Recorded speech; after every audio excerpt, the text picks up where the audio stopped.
Hey everyone, welcome back to the Pro MMA Betting Podcast. We're going to talk about UFC Stockholm.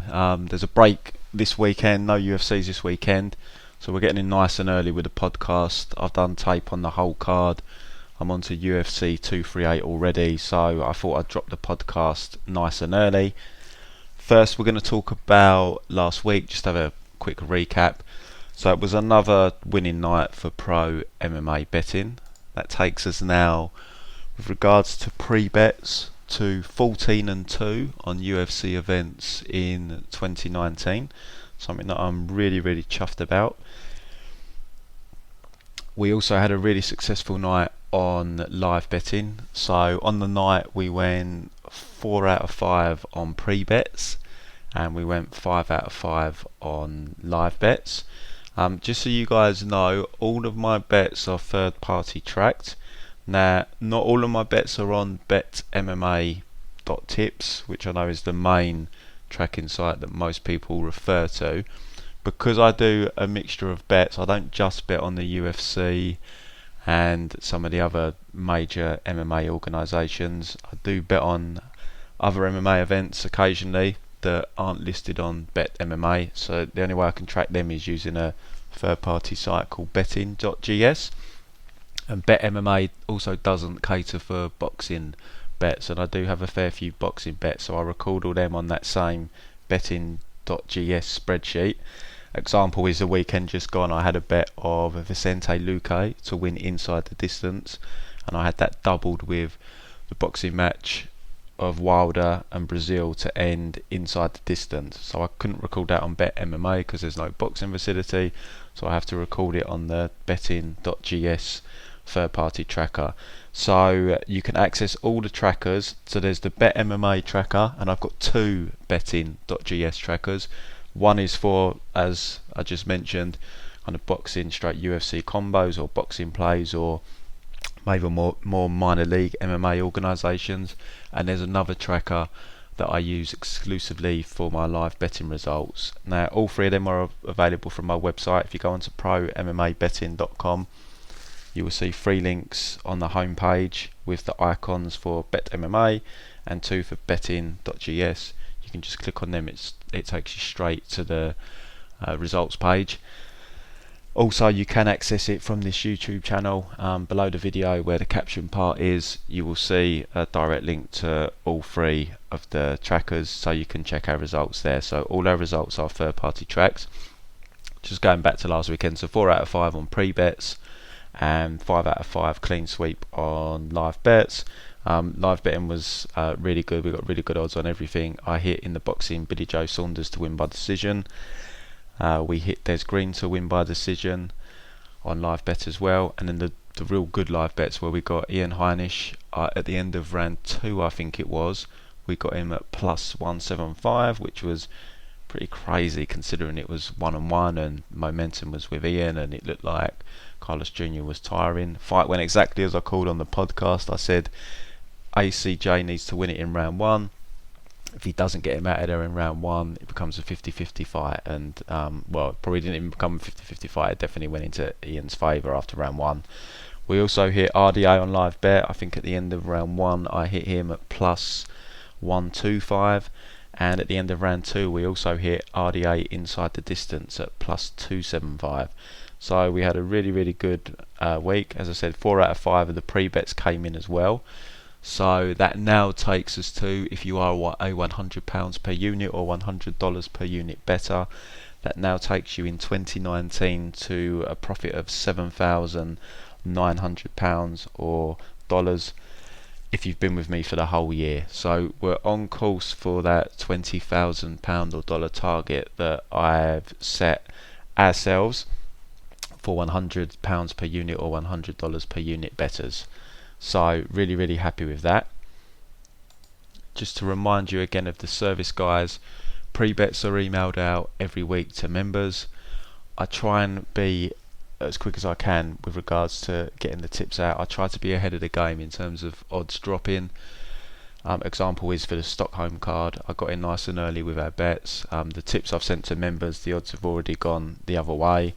So I try as best I can. It's not always possible because some of the odds drop really, really early, like UFC 238 for example. The full odds are out like a month in advance, and I knew a bet I was doing anyway, so I managed to tip that to members straight away. But if it was an event where I definitely need to do more tape, sometimes I have to wait, and we will miss the best lines because a month in advance is just too early for me. But I normally try and keep a week ahead. I'm about a week and a head and a half at the moment, so I'm hoping to try and keep that going, but it's difficult. But I'm on UFC 238 already, so members already have a max bet for UFC 238.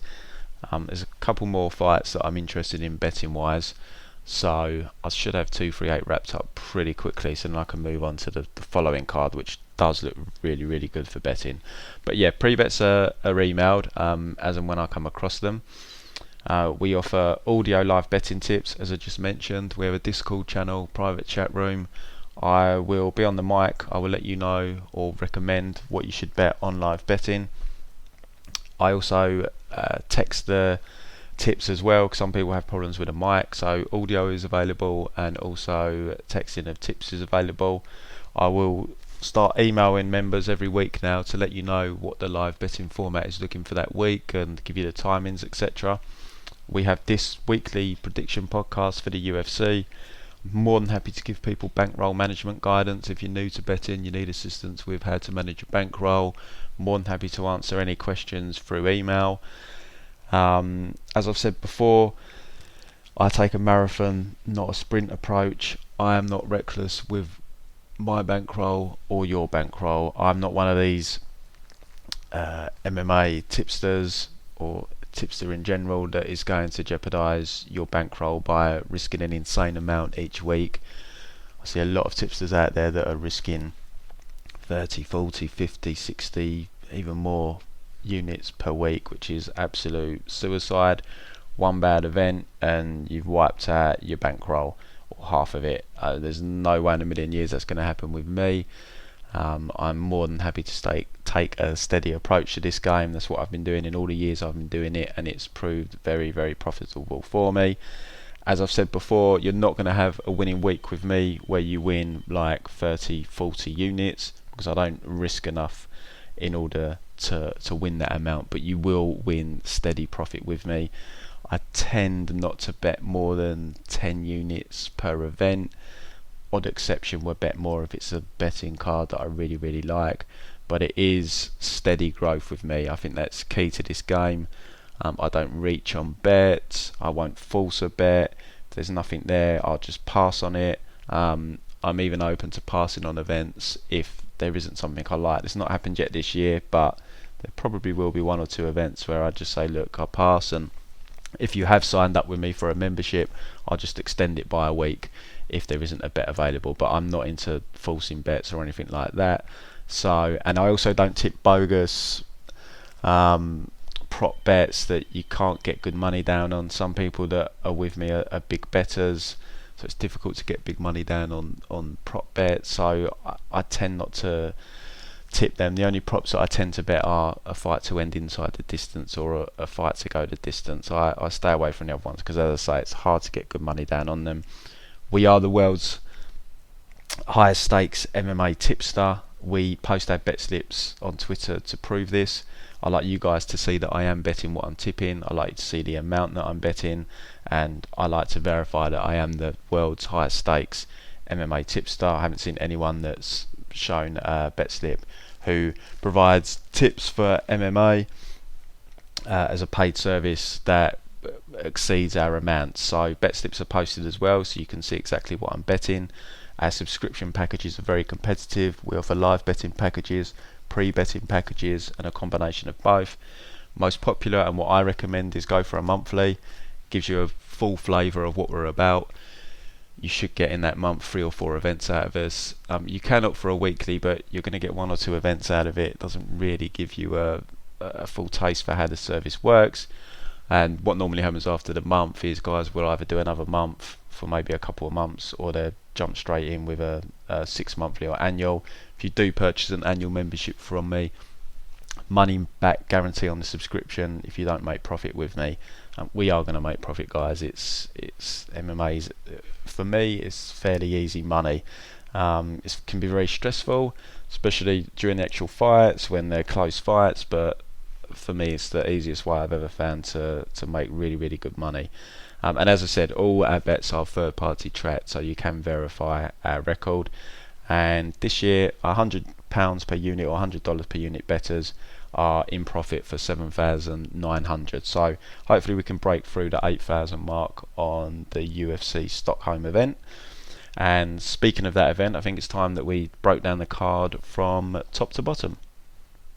First fight of the night is in the lightweight division. We've got João Alvarez making his second UFC appearance, taking on the Italian Danilo Bellardo.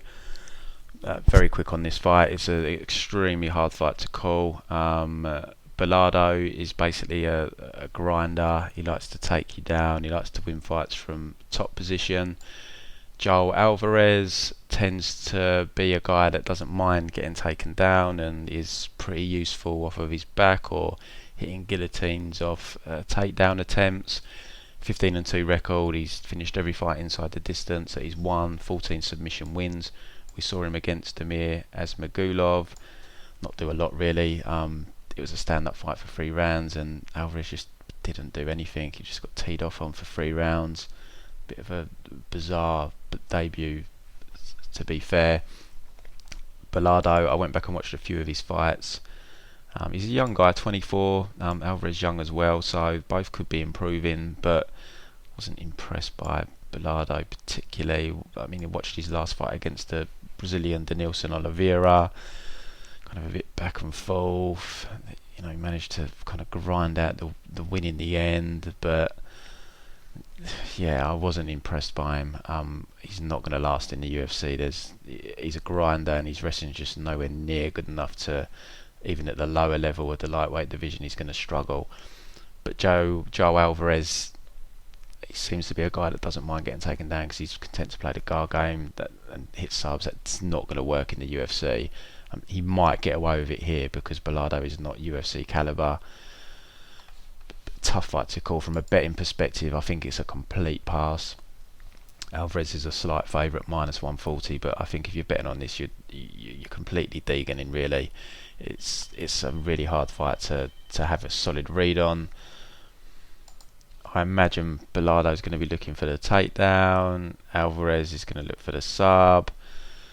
I mean, it's definitely not a confident pick. I'll go with Alvarez to catch a submission off of a takedown or a transition, but yeah, I completely advise you to pass on this one. There just isn't enough available information. If you do bet it, it's a coin flip for me. If you win, then you got lucky, you landed on the right side. But yeah, anyone that's betting that fight, especially for anything substantial, it's craziness in my opinion. Next, men's light heavyweight division, we've got Darko Stosic taking on Devin Clark.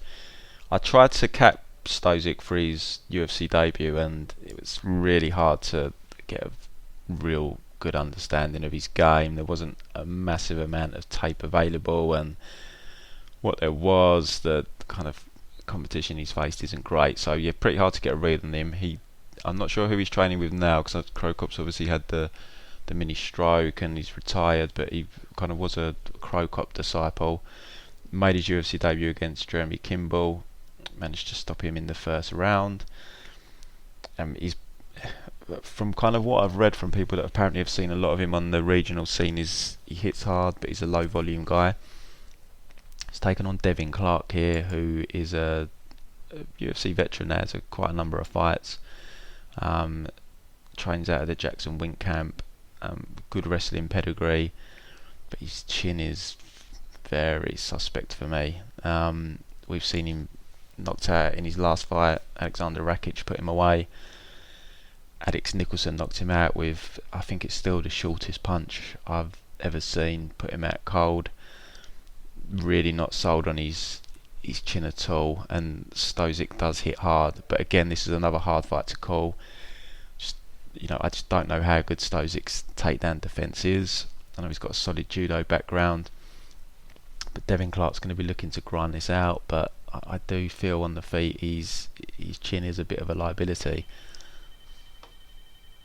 money has been coming in on Clark. Stosic was a minus 265 favourite, which is definitely off, because there's still a lot of unknowns about him, and Devin's got a decent or solid wrestling background.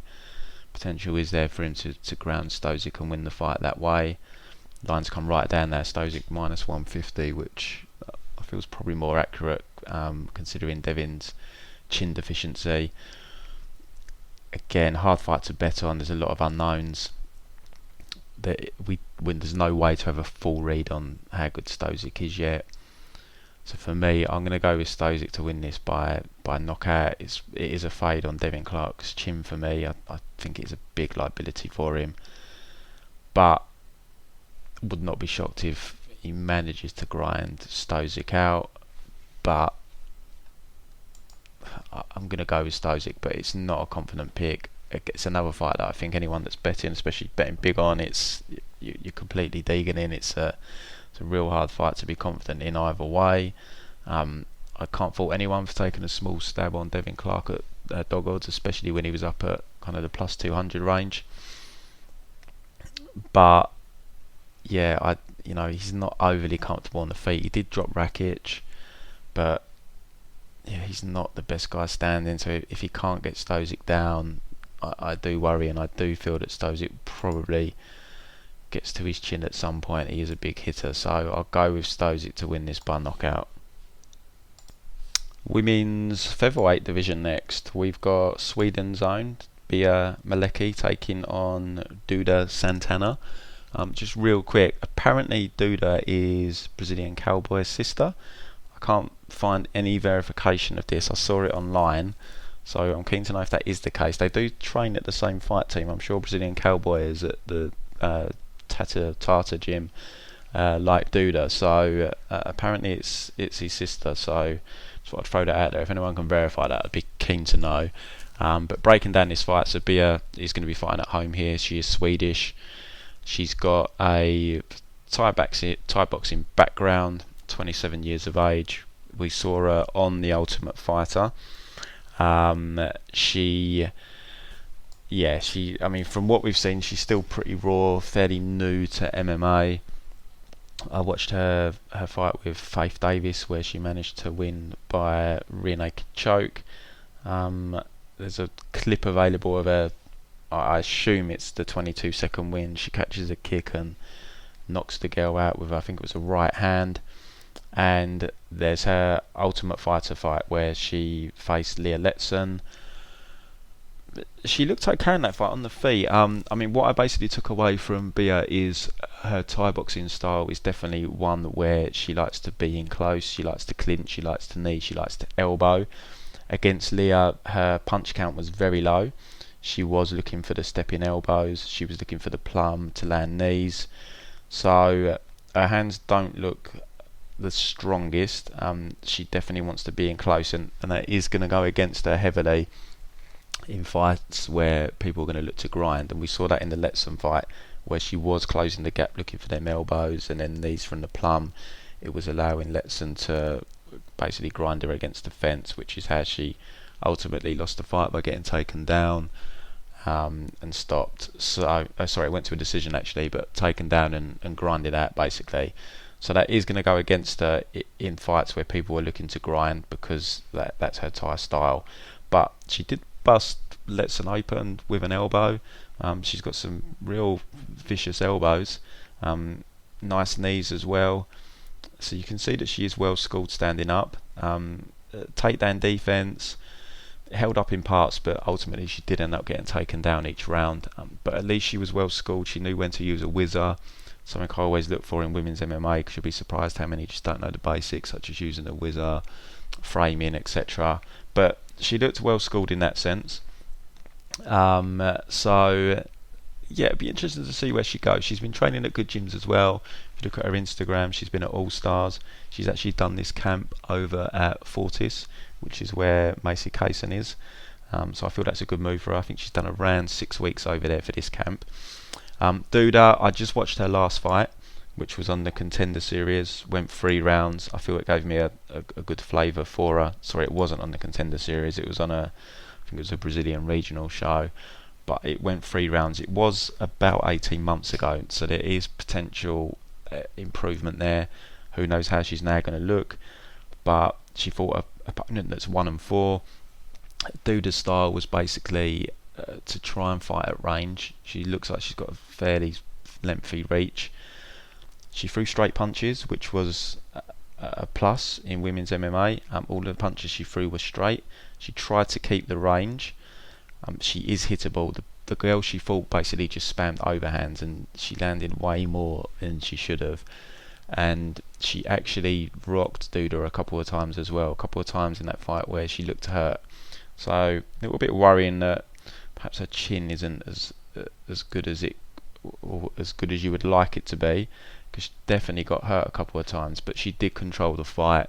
She managed to keep it fairly long, but she does hold her chin high. She is definitely hittable, so I think this fight is going to be Duda trying to fight long with her straight punches. I don't expect there to be any grappling really, but who knows. I'm only going off one fight with Duda here. That could be a wrinkle that she has. Maybe she just felt very comfortable at striking Anna Costa, but I'm going to assume she's a striker and that this is going to be a stand-up fight.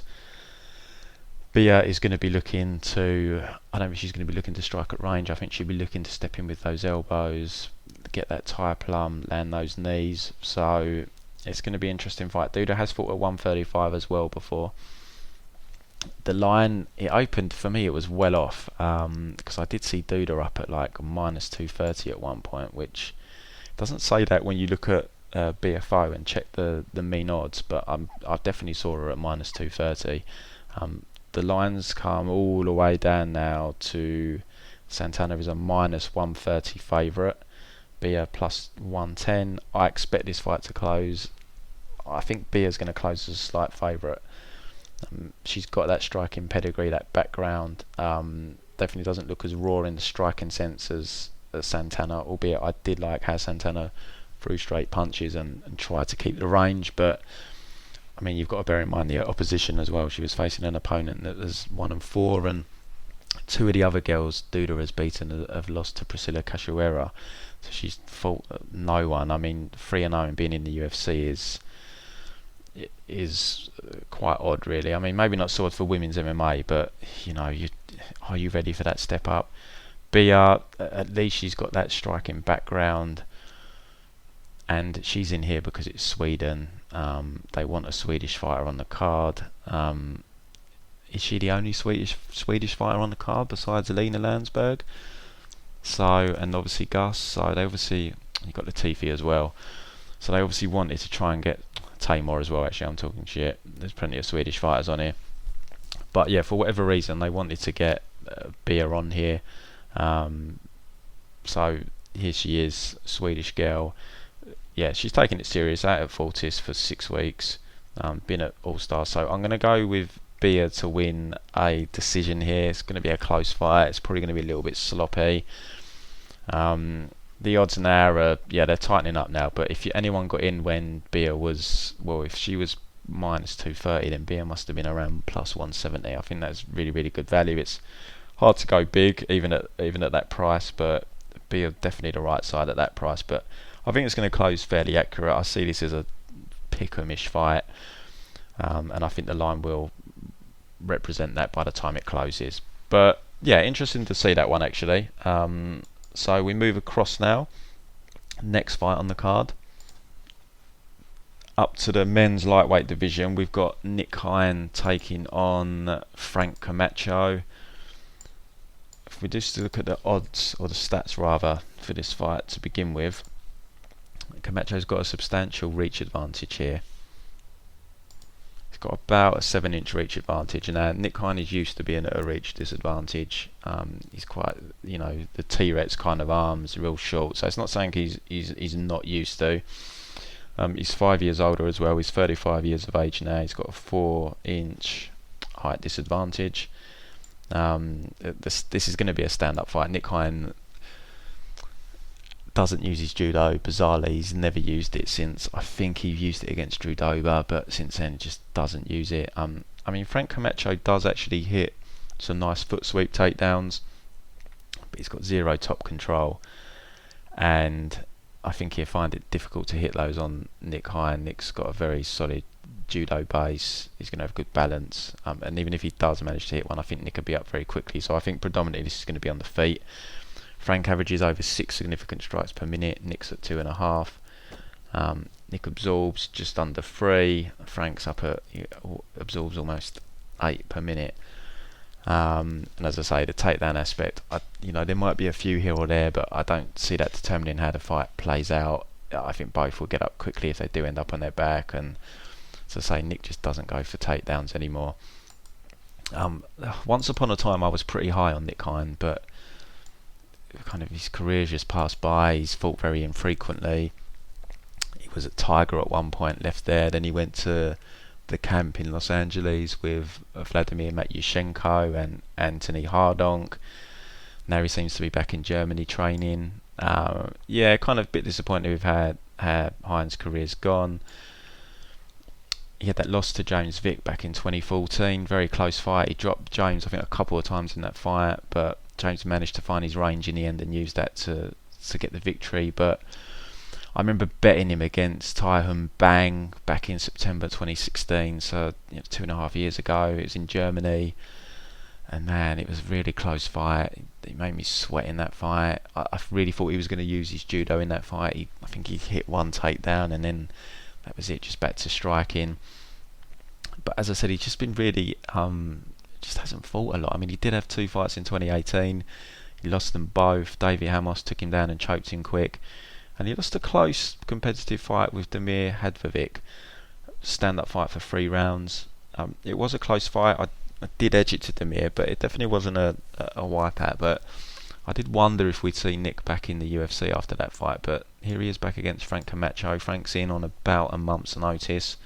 This is at 155. Frank's fought most of his UFC fights at 170. Damian Brown fight was at 155, but he missed the weight by like £5. Now I looked on his Instagram. He does look really trim already. I think he was in shape. It looks like he is now training at Team Oyama. I don't know whether that's kind of a full-time move, but that's a positive for him, because I remember he's from some random island where I wonder kind of what quality of training he was getting, because I think that's where he used to train.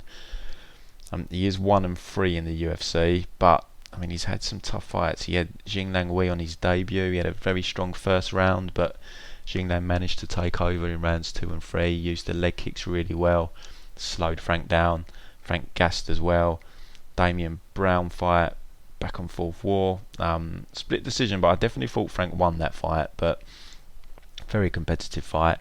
Then the Drew Dober fight, where you could make an argument that Camacho won that fight.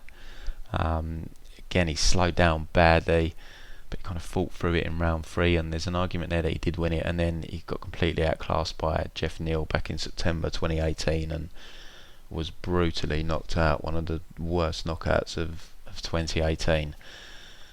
Frank blocks punches with his face. There's no movement. He'll stand there, he'll throw one to, he'll take one to land one. Just no regard for his chin whatsoever, and his gas tank is real bad as well. He just gasses every fight. I mean, he can fight through it, but he just can't match. His body can't keep up with the pace that he sets. But he's very entertaining. So he's down at lightweight now. Let's see if he can make the weight. He's definitely got a volume advantage over Nick Hein, who is very, very inactive, just doesn't put enough out there. He's at a severe reach disadvantage. I don't see the ground being a factor here in how this fight is determined or how the judges score it. I think it's mainly going to be in the stand-up.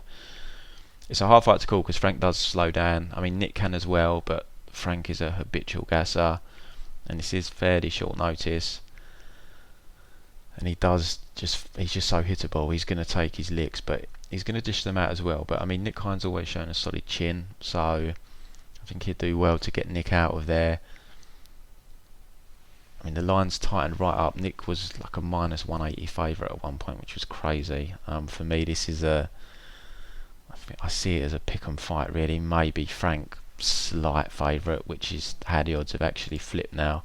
Frank is... they're actually pick'em odds again, so it is a pick'em. It's a very hard fight to be confident. I think if you got Frank when he was plus 140 range, yeah, definitely the right side. Pick'em, very hard fight to call.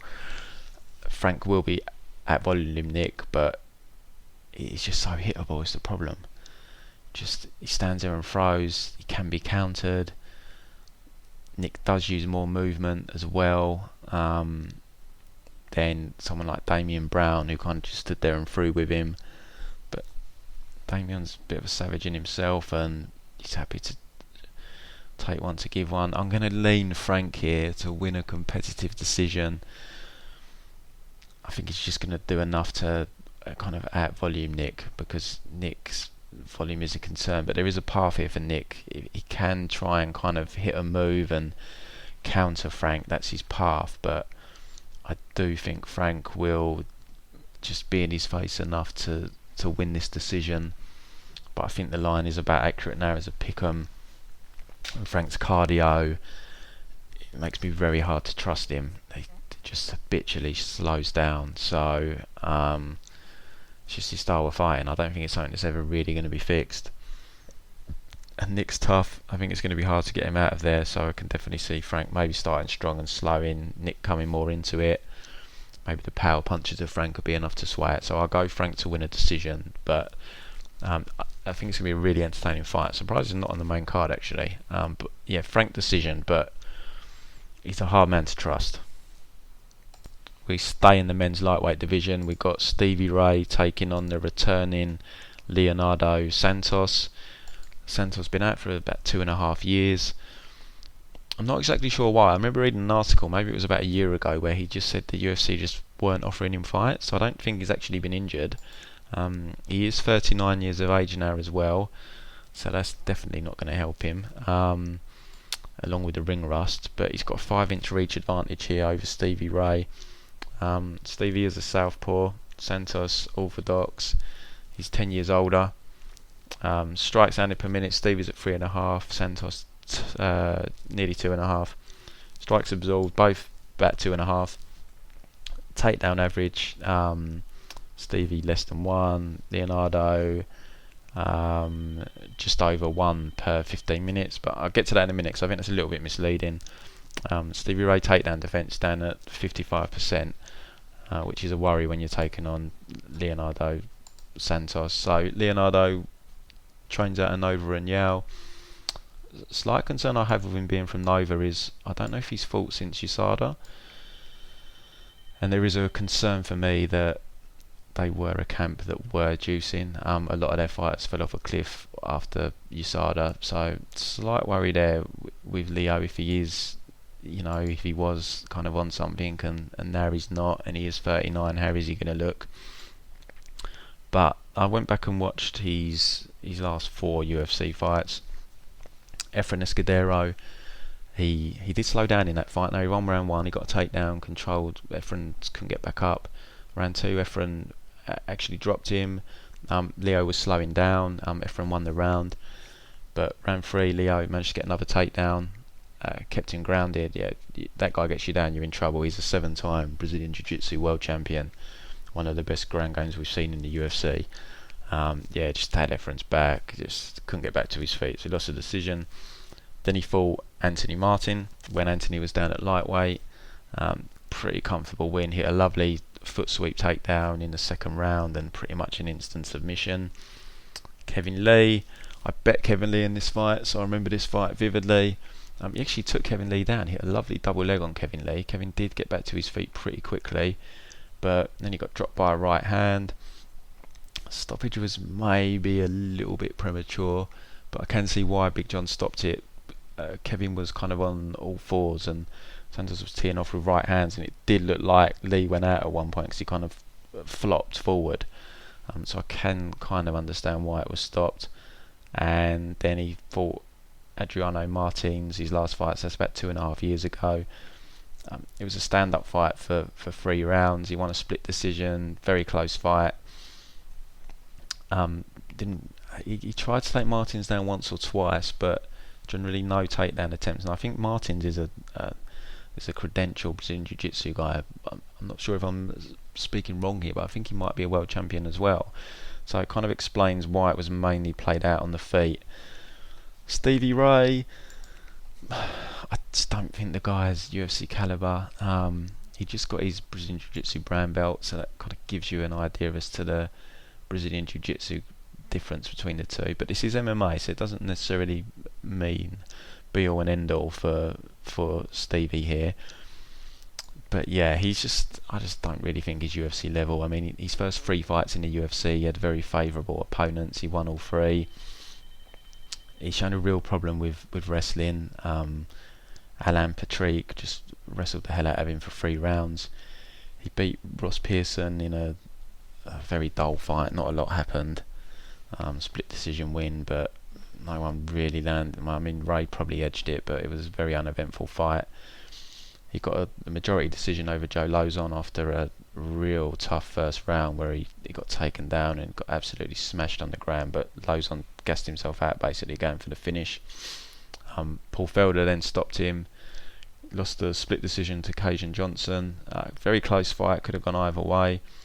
And then he's coming off a unanimous decision win over Yesin Ayari, which very surprising. I thought Ayari won that fight. I mean, it was competitive, but yeah, I definitely thought Ayari got that decision. I mean, if he did lose that fight, he probably would have been cut. But yeah, really surprised that came in as a unanimous decision. So yeah, Stevie's going to want to keep this on the feet, basically. I think on the feet, I mean, based on Santos' stand-up from what we saw previously, I think it's still a fairly competitive fight standing. There's definitely a much bigger gulf from them standing to them on the ground. On the feet, I think it's fairly competitive. I think for Ray, he will need Santos to slow down, and then he can take over on the feet. He has a big reach disadvantage as well. Santos will throw a lot of kicks. That's going to be open to him here as well, because Ray is a southpaw, so the body kick is going to be there for him. So I expect here try and keep it long on the feet, use that body kick, try and keep out of his range. What I have seen from Ray though is his takedown defence is really bad. He's just got no takedown defence. Kajan Johnson took him down, Joe Lozon took him down, Alan Patrick took him down. I mean, anyone that's wanted to has taken him down, and Santos has got solid takedowns. He doesn't kind of overly pursue them, which I think is smart, because you need to time the takedowns. But I think they're probably going to be here for him, because Ray's going to have to close the gap. I definitely think Santos is going to be able to lock up the body lock, get him to the cage and hit takedowns from there, and that's where he likes hitting them. So Ray having to close that gap is going to open up that. So we could see Ray be pretty tentative in this fight for fear of that takedown, because if he does get taken down, I'm pretty sure he's definitely not getting up for at least the duration of the round. So that's the round lost if the takedown comes early enough in the round, and it's not been all kind of one-way traffic on the feet from Ray. And obviously there's a submission threat as well. This is a 7-time Brazilian Jiu-Jitsu world champion. So yeah, Ray's going to have to be very careful here with his approach. I think he'd definitely be, round 1 would be a slow one from him. I think he'd be feeling Leo out, seeing how he looks at 39 with the 2.5 years off. But yeah, I have to go Leo here, even with the layoff and the age. On the mat, I just think I know they're worlds apart. Even if Santos has aged a bit, he's the ground is kind of the last thing to go, because it's more technique down there. You don't need your speed and reflexes and whatnot so much. So if he does get him down, I think he's going to submit him. So I'm going to go with Santos here. The betting line at the moment, minus 240 for Santos. He was up at minus 270. You got to be careful, because Leo is 39. He's been out 2.5 years. There are question marks, as I mentioned. USADA, I do have question marks over Nova and Yao post USADA. And yeah, he's flying over to Sweden. I mean, he has fought in London before. I think his last fight against Martins was in London, so he has travelled. He's fought in America as well. That's where he had the Kevin Lee fight. So he did get out of Brazil for his last few fights, but yeah, he's still got a long flight over. He's not cut the weight for a long time. Is the weight cut going to go well? So yeah, the line definitely can't get too crazy for Santos.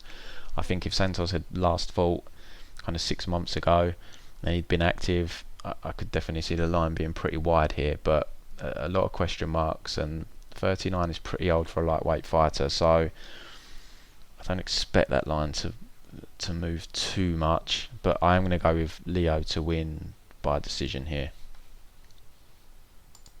Women's bantamweight fight next. We got Tonya Evinger against Sweden's own Lina Länsberg.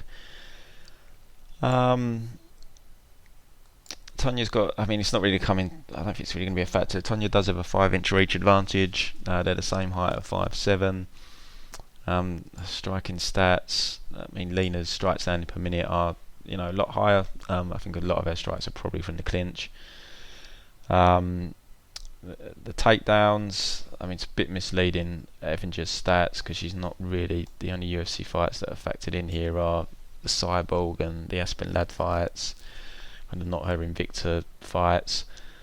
Lina's will be more representative. She averages half a takedown per 15 minutes. Takedown defense 33%.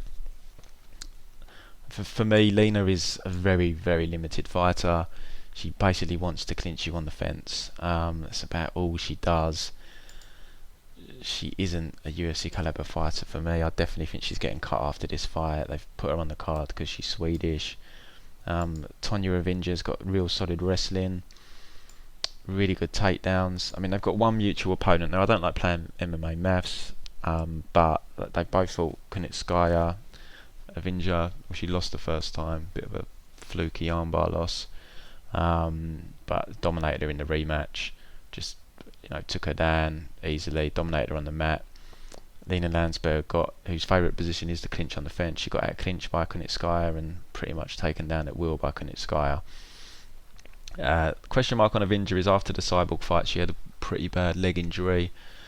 Has that affected her athletically? She is 37, but so's Länsberg. They're the same age here, so for me, I just think Evinger can just take her down pretty much when she wants. Control from top position. Evinger has been subbed a fair bit, but I just don't think Lina is. I don't think she's well schooled enough. I mean, she got taken down as well by, I can't remember the girl's name. Let me just have a look. But she's not very good. Gina Mazzani took her down. Really, really competitive fight with Gina Mazzani. I remember kind of watching it, and it was a unanimous win for Lina. But I mean, I guess she done more work in the clinch, but it was just a really competitive fight. But for me, unless Evinger has fallen off a cliff athletically and her wrestling's gone to pot, I just don't see how she doesn't win this fight. I can see money has been coming in on Evinger as well. She opened at, it says minus 170. I thought she opened a bit lower than that. She's up at minus 230 now, which, yeah, man, I've got to agree with that, really. I mean, she is old, she's 37. She does have a bit of a tendency to get subbed, but I just don't see Lina being a submission threat. She's the same age as her. She's just not very skilled, so I have to go with Evinger here. It is in Lina's hometown, but I do think the whole hometown judging thing in MMA is a bit of a myth. Definitely applies in boxing, but MMA, I don't really think it's something that comes into. I mean, you do see it now and again, but I don't think it's something.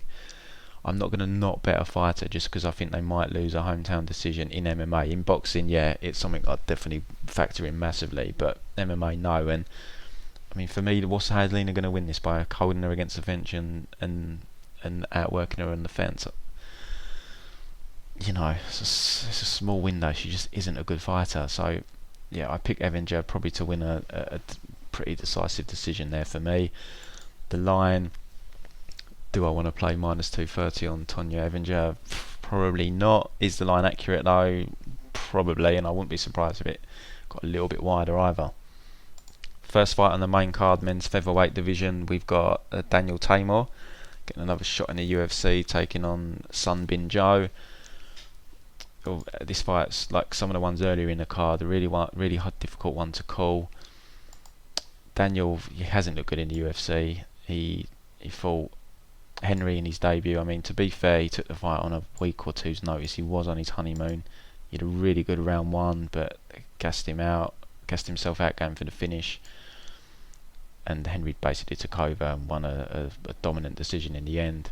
He then fought Julio Arce. Again, started out fairly strong in round 1, but Arce started to take over. Hit an easy takedown in round 3 and submission. And then he's coming off a submission loss to Chris Fishgold as well. He was caught in an armbar at the end of round 1. Did he escape the armbar or did the bell save him? I can't remember, but got taken down in the second round and submitted. I mean, he had some pockets of success against Fishgold.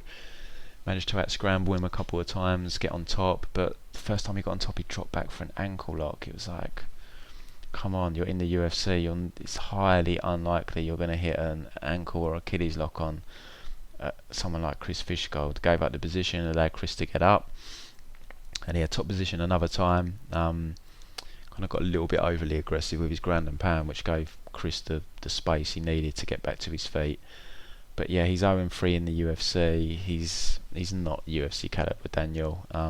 There's a fight as well against Emric Yumbi. It is nearly 4 years ago, but he loses the fight basically, and he gets knocked out. And for whatever reason, I think they protest that it's an early stoppage, and they allow the fight to restart.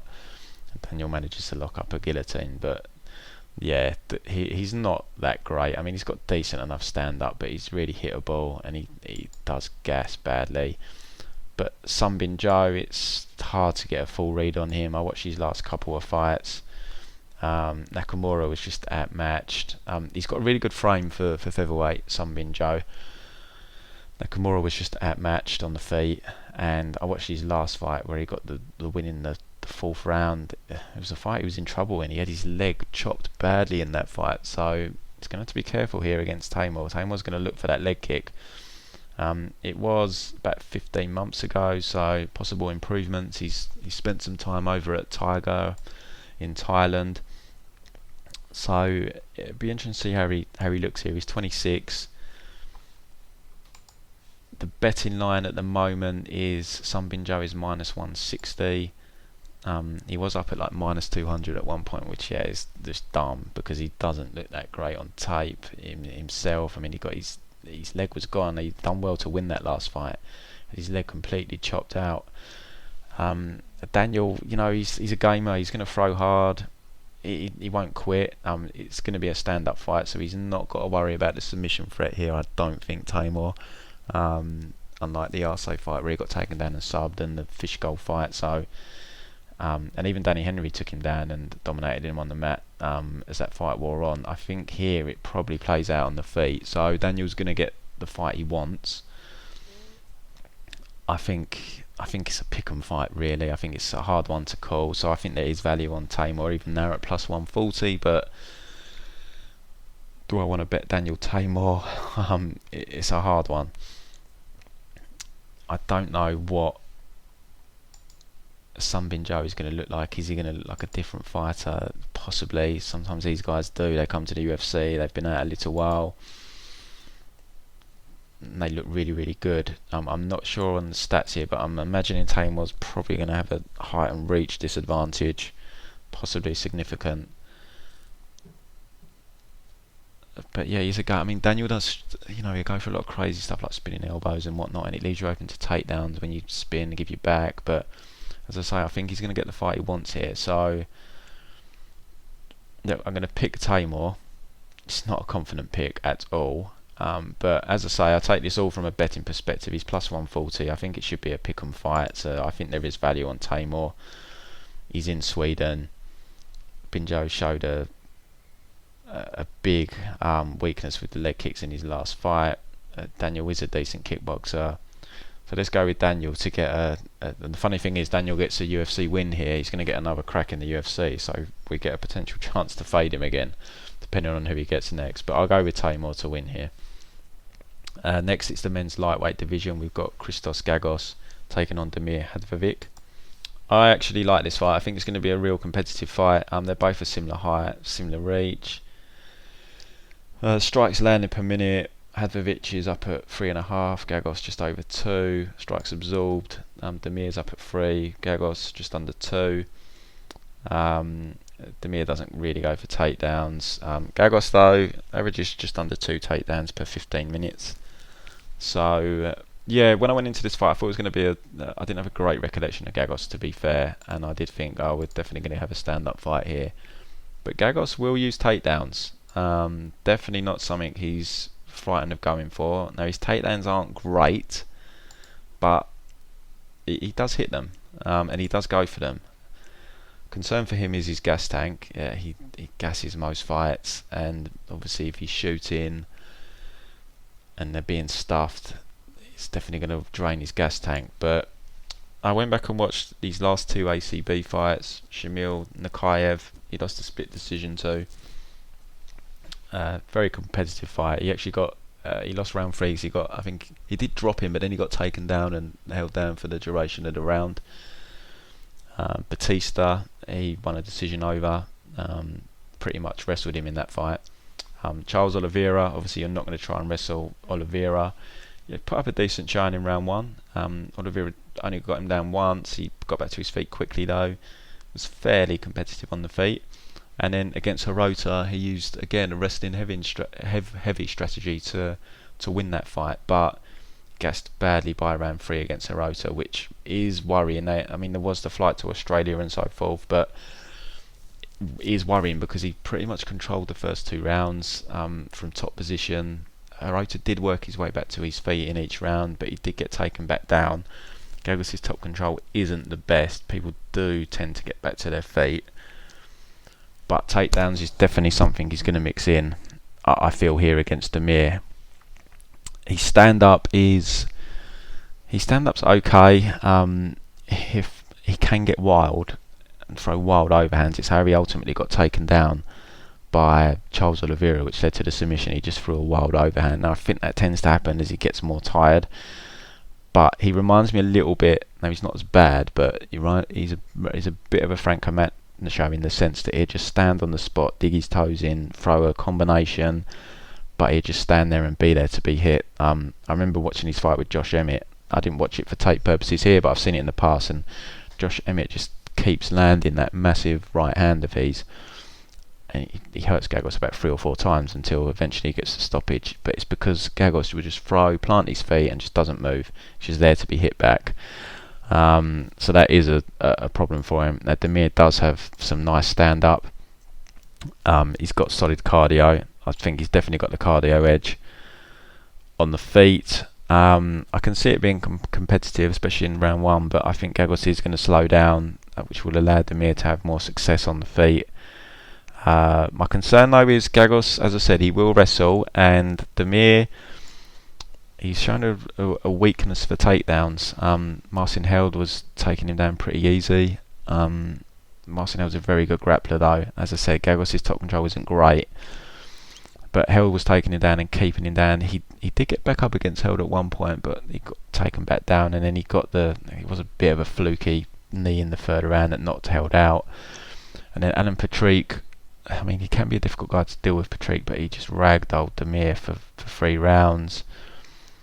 Again, he did get up against Patrick a few times, but ultimately would just get dragged back down very quickly. He lost a dominant decision there, and he's coming off back-to-back wins. He beat Nick Hein, close split decision win, played out on the feet.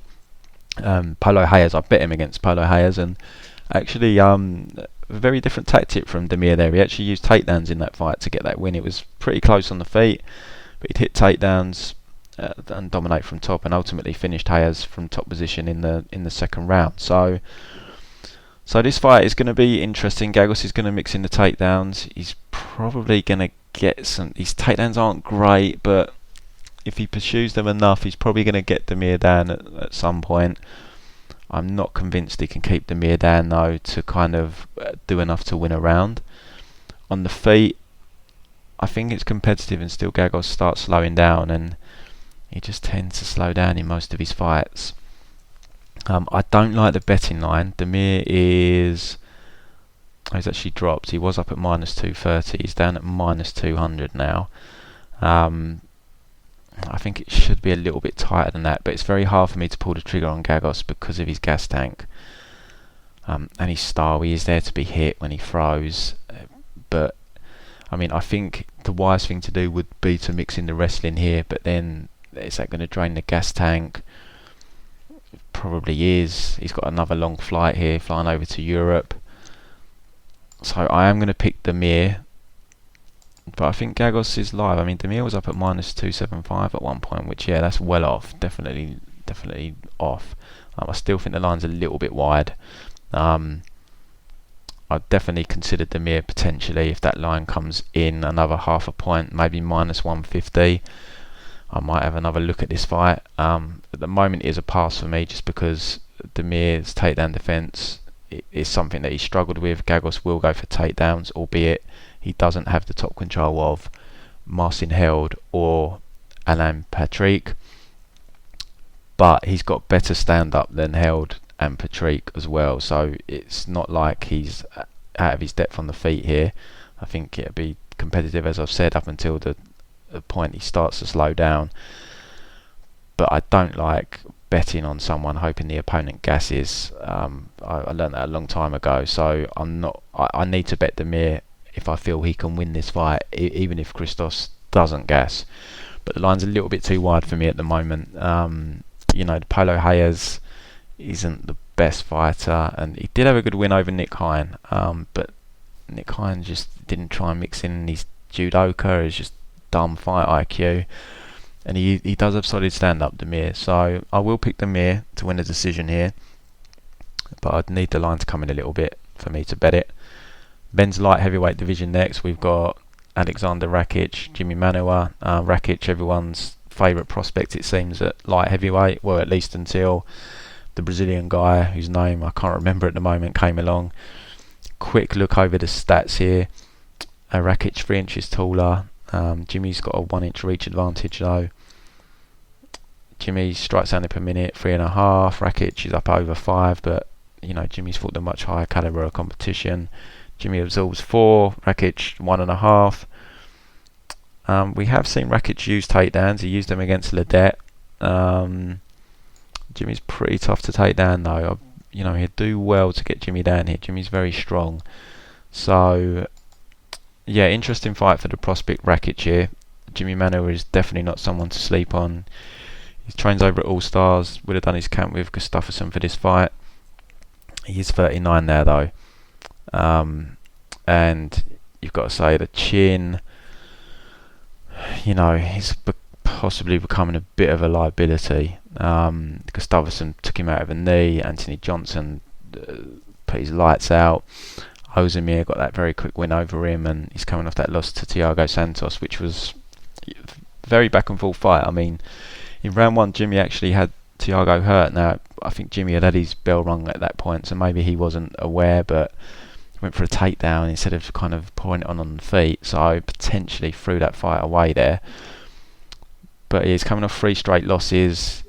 If he does lose this, he's probably going to get cut, Jimi. He might be fighting for his UFC career here. I mean, I think he's held in high regard by the UFC, and he's always in entertaining fights. But I mean, Jan Blachowicz had him hurt as well, so the chin is the worry for me here. Solid stand-up though. He's strong man. Rakic, he's looked impressive in the UFC.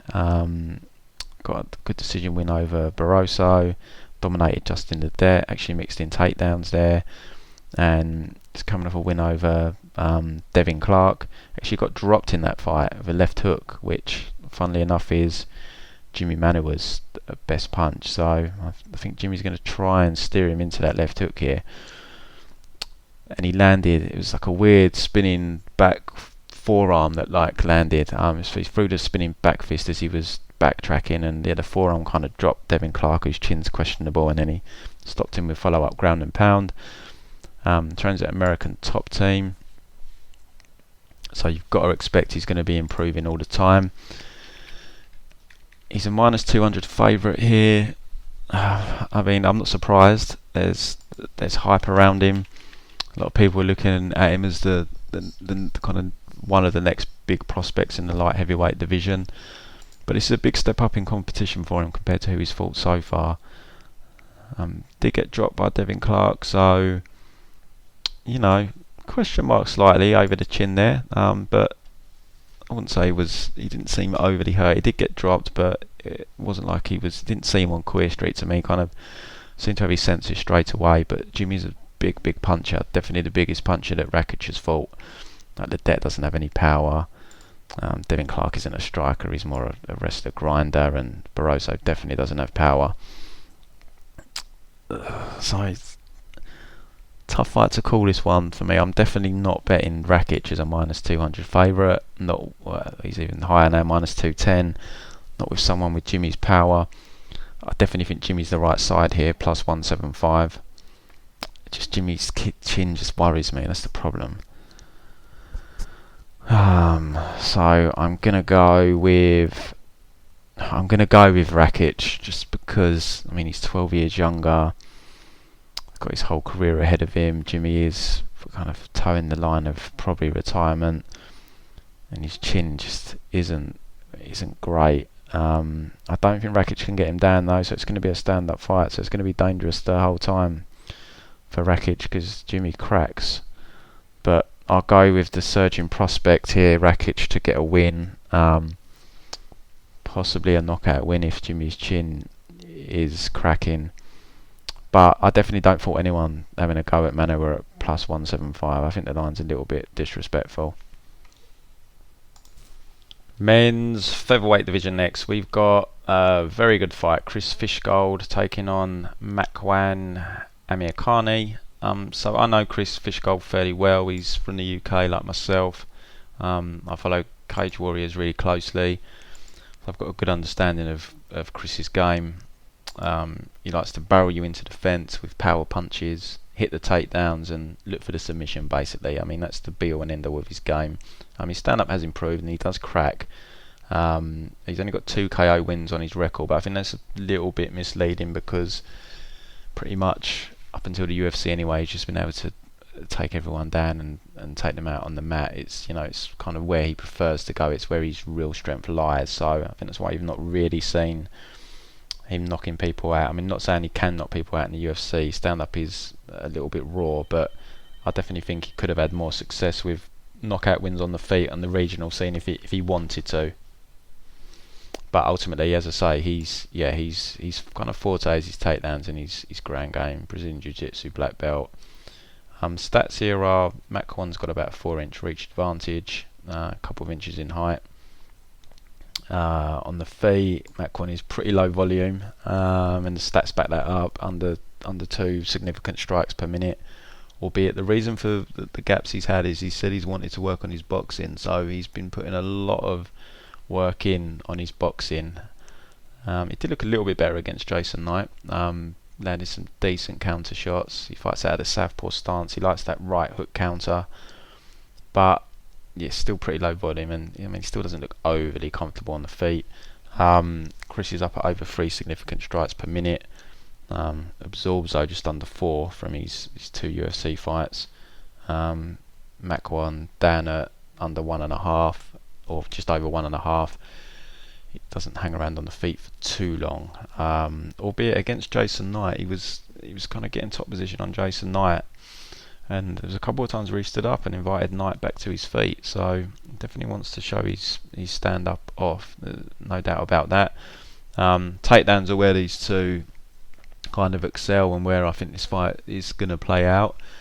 Makwan averages almost 4 takedowns per 15 minutes. Chris is up at he's only had 2 UFC fights, so it's a little bit excessive. It will come down, but at the minute he's up at over 8.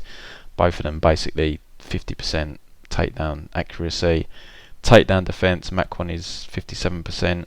Chris says 0%, but I don't think anyone's tried to take him down in the UFC. He's ended up on his back against Teymur a couple of times he tried like a guillotine, so I guess they counted it as a takedown. But yeah, this is a really interesting fight, this one. A hard one for me to call. I done tape on it. Didn't really know where I was going to be after tape. Makwan, as I said, he's been a little bit inactive because he's been working on it a lot on his boxing. We last saw him a year ago against Jason Knight. Got dropped twice in the first round. It never seemed hurt. Put down twice, but he seemed to recover quickly both times. Ultimately won that fight through, Jason Knight's fight IQ didn't help him at all. He was pulling guard, went for a rolling knee bar. Why was he doing that against Makwan someone who's very comfortable in top position. Had a split decision loss to Arnold Allen. There was a stand up with 2 minutes to go, I think, in round 3, when he shouldn't have been stood up, and it kind of allowed Allen to win the fight. If the ref hadn't stood them up, Makwan probably would have won that decision. But it was a very competitive fight, lots of scrambles, lots of back and forth. Makwan definitely started to slow in that fight. I think by the 3rd round he was definitely tired. I watched the Mike Wilkinson fight again as well. He dominated Mike pretty much. Well, for the first 2 rounds, just took him down with ease, dominated on the mat. But the 3rd round he slowed down, and the 3rd round was a lot more competitive. Against Jason Knight, surprising considering it was Jason Knight, but it wasn't as scramble heavy as the Wilkinson and Arnold Allen fight, so his cardio seemed to hold up better. But I definitely think, going off the Allen and Wilkinson fights, if he's in a scramble heavy fight, cardio is a concern for him. So I see a lot of people talking about Chris, who we'll touch on now, is cardio, but Makwan slows as well. If it's a scramble heavy fight, which I expect this to be, I think he's going to slow down as well. So it's going to be interesting to see kind of how it plays out, because it could be the kind of fight where it comes down to round 3 and they're both tired, and it's who can kind of dictate the action in round 3. Chris, as I said, I know him well from the Cage Warriors scene. He's had a lot of round 1 wins. If you look when he's gone to round 3, it's not been many times that he's gone to a decision. He's got 3 decision wins. But he's got a decision win over Olivier Pastor. Then he went to a decision. So 3 fights in a row that went to a decision. Then he went to a decision with Ji Bum Moon, which he lost, which I think was a bad decision. I think he deserved that decision. And he's got a draw with Ryan Roddy, which went 3 rounds, which I haven't seen. So yeah, there are kind of question marks over Chris's cardio for sure.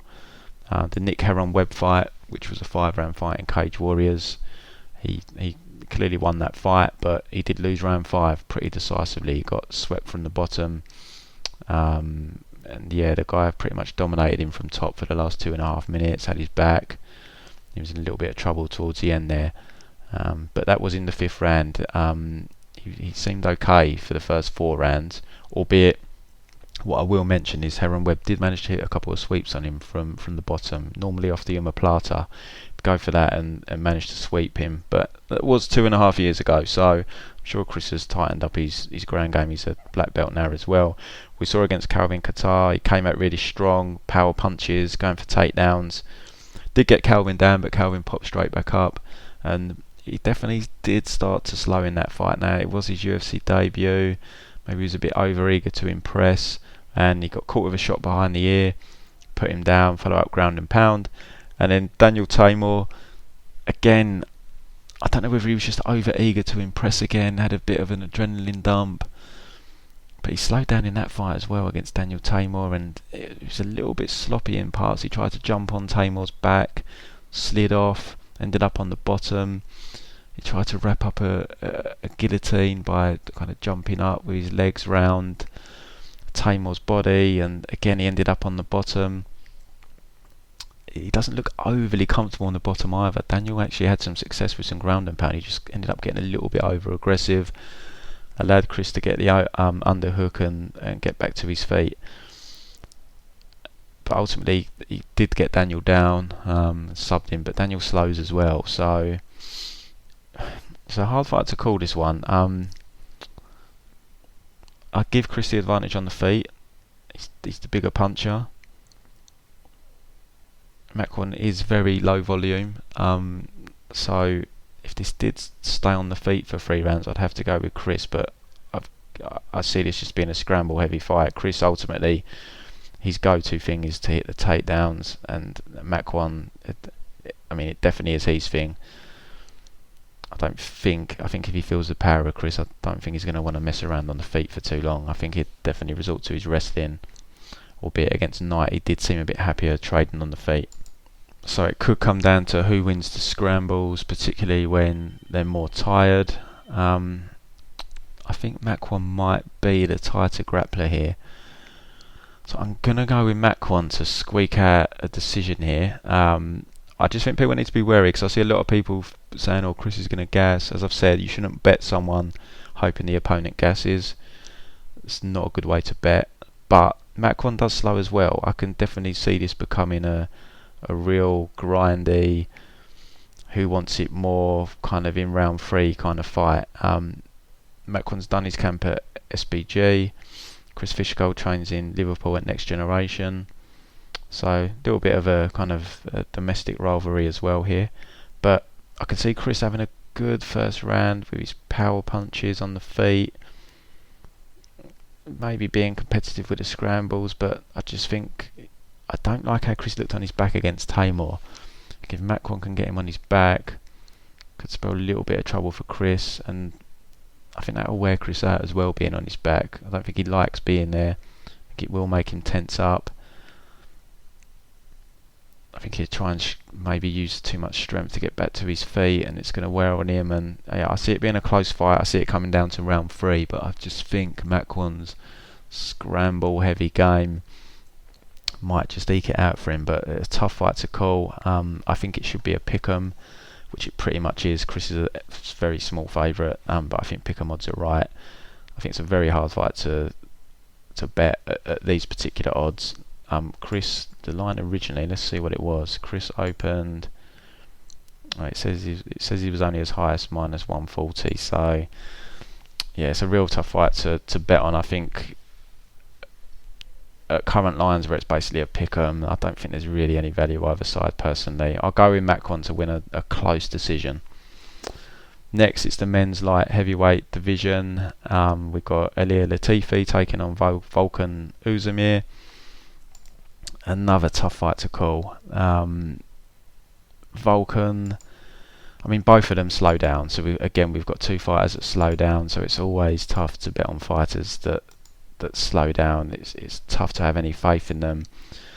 Volkan is the better striker. He's definitely the higher volume striker, but he doesn't fight long. He kind of tries to barrel in and land shots. So there's going to be counter opportunities for Latifi, and that's what Latifi likes. He doesn't like leading. He likes someone coming to him so he can counter them. Volkan also throws a lot of naked low kicks. Latifi is pretty good at countering with power shots. It's interesting as well against Ryan Bader. I think it was the Bader fight. He fought the fight southpaw. Now he is an orthodox fighter, but he came at southpaw against Bader. Now I don't know whether that was to try and put Bader off of his shot or what. But yeah, it was pretty interesting that he came out. I don't expect him to do that here, but it was just. I remember that was the first fight I watched, and I was thinking, is Latifi? I didn't think Latifi was a southpaw, and then ultimately when I watched the other fights, he's not. So, but yeah, Volkan's got 2-inch reach advantage here. He's got a few inches height advantage.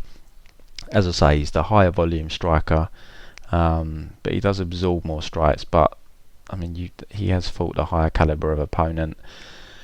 Volkan, he did mix takedowns in against Dominic Hayes. Actually, we've never really seen that from him before, but he did go for quite a few against Hayes. I don't think he's going to attempt that here. Latifi's strong wrestling background. Daniel Cormier says he's, I think, the strongest guy he's ever kind of felt on the mat. I don't see him wasting his energy here when he's got a cardio problem trying to take Latifi down. Latifi, strong wrestling background, but he averages just under 2 takedowns per 15 minutes, and his takedown accuracy down at 32%. Never been taken down. 100% takedown accuracy.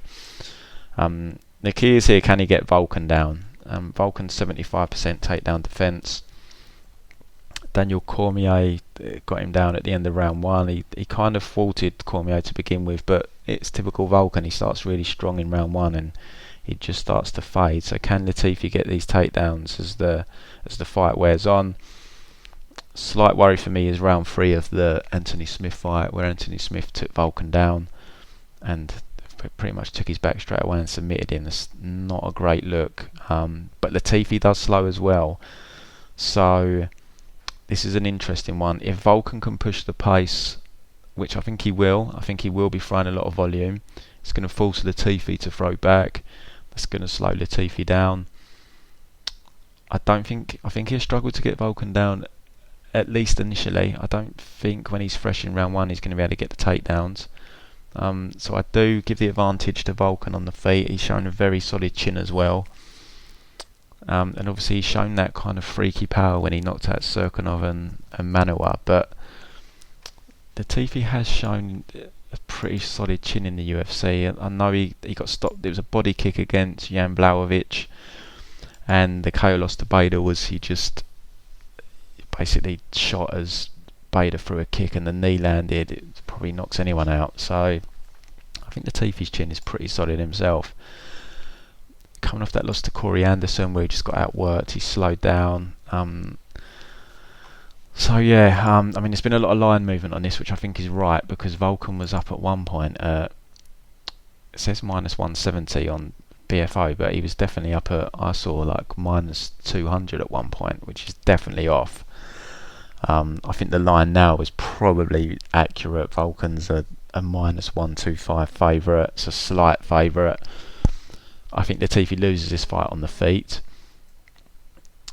I think to win this fight he is going to need the takedowns, which there's no guarantee he hits them for me, but the likelihood does increase as Volkan tires. But obviously if Latifi tires as well, like he did against Corey, because I think the key for Volkan here is to put a pace on Latifi in round one. As I said, make him throw back. Latifi's, he fires back quick. Volkan's going to have to take a few shots. He is very explosive, Latifi, but there's only so long that lasts. He will slow down, but of course you have the problem with Volkan slowing as well, which has tended to happen in kind of every UFC fight. I remember watching his fight before his UFC debut and he gassed badly, so it seems to be an inherent problem with him. He did seem okay against Dominic Hayes, didn't seem as bad in that fight, but he definitely did slow down in round 3 because that was the clearest round of the fight for Hayes. He clearly won round 3. So, and then we saw Anthony Smith got the takedown in round 3 and subbed him. So it's a hard fight to be confident in for me either way. I think when Latifi was probably up at the plus 150, plus 160 range, there was value on Latifi there. Now I think the line is about right. I'm going to pick Volkan on the basis that I think he does enough to win the first 2 rounds. I'd be very worried about the takedown in general. I think it will be tough in round 1, but round 2 and 3, if Latifi can get a takedown and Volkan can't get back up, he's going to lose the round. But I will go with Volkan to win a decision here by outworking Latifi on the feet, having enough volume. And round 3 I can just see both of them being tired. Latifi maybe won't have enough in the tank to get the takedown, and Volkan just kind of squeaking it out. But I think it's going to be competitive. Volkan doesn't, unless he knocks you out quick, it tends to be in competitive fights. I mean, he was up 2 rounds against Anthony Smith, but if I remember rightly, I think he was struggling on the feet in round 2 and actually hit a takedown and had top control to win that round. So at the current odds, I think either way, even if you got Latifi at plus 160, to be betting Latifi big, I think he was worth a stab. But current line, I think, is accurate. I can't fault anyone for betting either way, but I think if you're betting big on that fight, I think you're asking for trouble. So staying in the light heavyweight division, we move to the main event. Aleksandar Gustafsson taking on Anthony Smith. Quickly look over the stats. So both similar height. Alex 6'5", Smith 6'4". Gus has got a 3-inch reach advantage. He's a year older. Strikes down in per minute. Gus is 4, Smith 3. Strikes absorbed. Gus 3.5. Anthony up at nearly 4.5. Gus averages just over 1.5 takedowns per 15 minutes. Real solid takedown defense, 84%. Anthony goes for less than half a takedown per 15 minutes, 50% takedown defense. So, I mean, this fight just really for me hinges on where is Gus at, how much does he have left in the tank.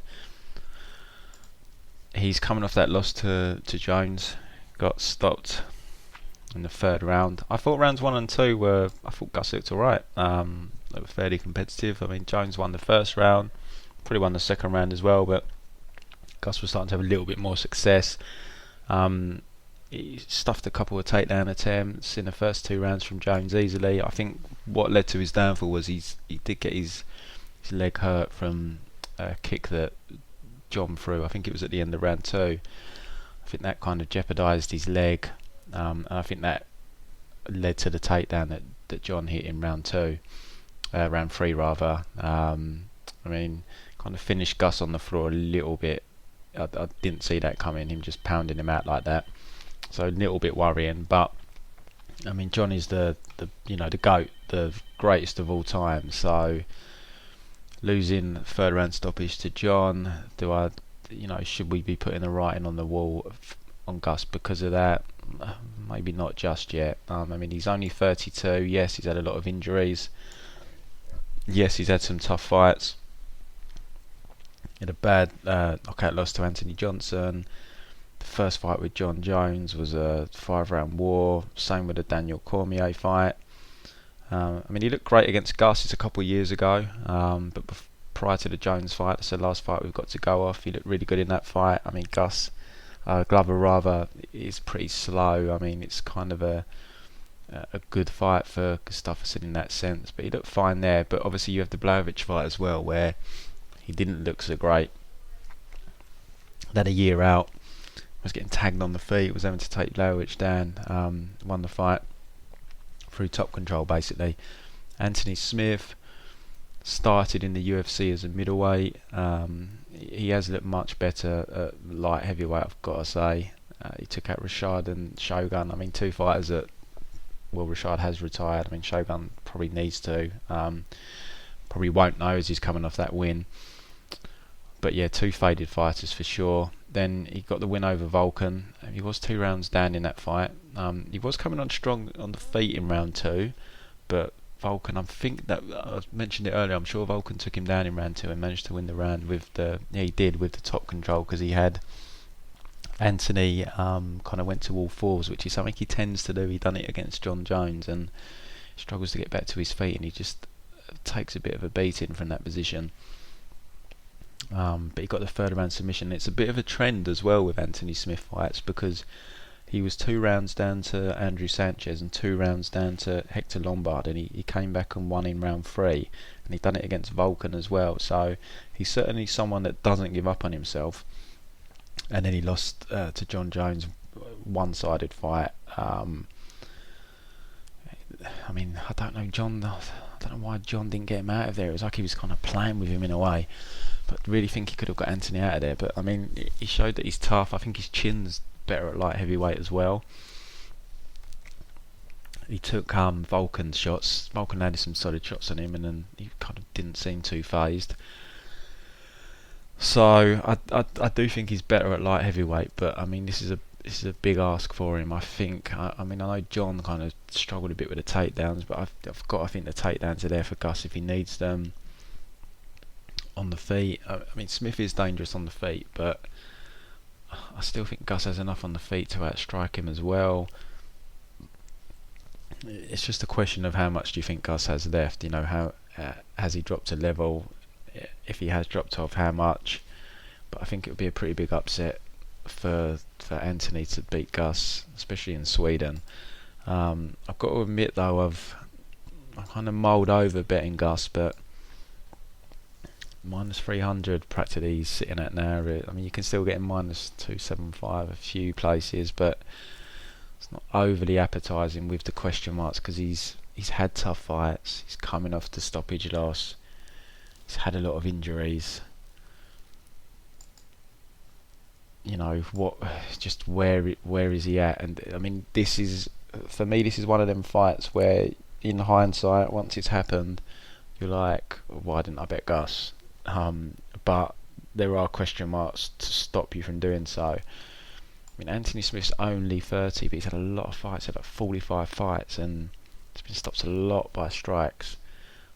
But as I say, since he moved up, well, to be honest, in the UFC he's not really been stopped. I mean, Thiago Santos stopped him.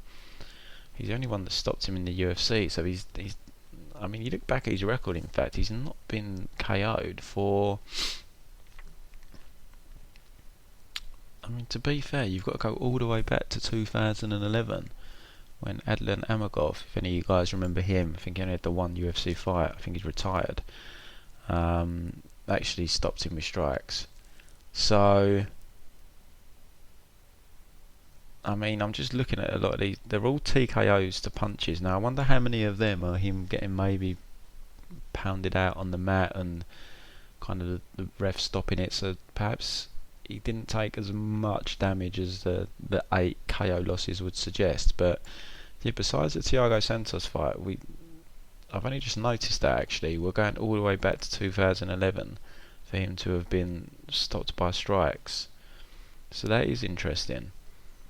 So it's probably going to be pretty tough for Gus to get him out of here with strikes, and he's just gone the distance with Jones, although maybe I'm underappreciating his toughness when I said that John was kind of playing with him, and I don't know why he couldn't get him out of there.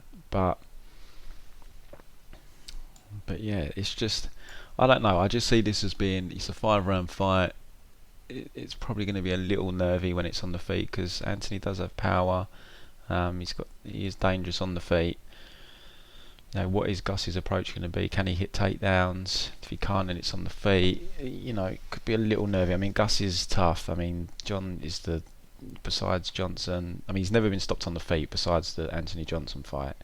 The John Jones, it was a ground and pound. So you know he's got a solid chin, but it's just where he's at. I mean, I'm picking Gus here. I have to. He's just a different level. You know, he's at his best. He was, you know, a hair's width away from beating Cormier and John Jones. So he's that kind of level. Anthony Smith isn't. I don't think he ever will be. But he does seem more suited to light heavyweight. I mean, he doesn't look small at light heavyweight at all. When you see him at light heavyweight, it's like, wow, how did he make middleweight? So I will go with Gus. I think he wears him down. Maybe he gets the late stoppage. But I'm not, the line just, I don't know. There's something about the line that's just saying to me, don't bet it. I don't know why. Because it does seem kind of a good price, but there just are them question marks over Gus that are making me hold back on betting him here. The line is probably accurate as well, so there's not a ton of value. But I do think Gus mixes wrestling. He's got really good wrestling. I mean, we've seen him take down John Jones, who has basically been, his takedown defence has been impenetrable. So, you know, he can lean back on the wrestling if he wants. I think he might need to in spurts here, but we'll see. But I'm going to go with Gus to win a decision here. But I expect it could be fairly competitive. Little bit dangerous on the feet, but I think Gus's fight IQ and just being that level above should come through here. So I'll go with Gus to win. So that wraps up the card, guys. Give us a follow on Twitter at Pro MMA Betting. Website is prommabetting.com for the subscription packages. As I said, we are £7,900 in profit in 2019 if you do risk £100 or $100 per unit. So we're on a real solid run. We offer the live betting service and the pre-betting service. So have a look at the packages on the website. Any questions, feel free to comment on here or drop me an email. And as I said, all of our bets third party tracked. Links are in the caption section below the video for this podcast, and you can also access them from my website. Good luck everyone, and I'll be back in a week and a half or so probably for the UFC 238 breakdown.